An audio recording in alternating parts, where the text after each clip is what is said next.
të riarmatoset Europa. Ky është, si thua, fjala kyç në samitin e jashtëzakonshëm të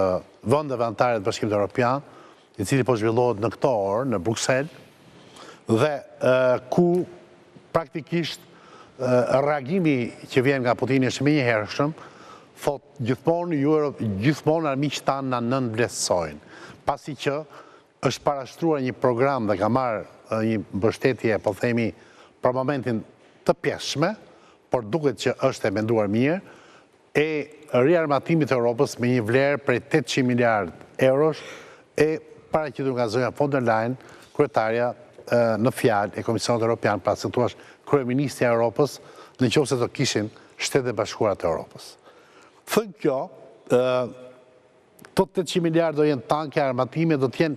një psikologji e re e militarizimit të Europës, pasi që me sa duket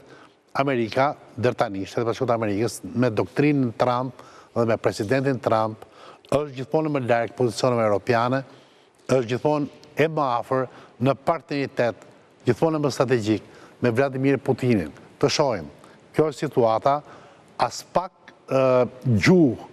e thjesht, as pak gjuhë retorike, por një gjuhë dramatike vjen nga Brukseli si asnjëherë më parë.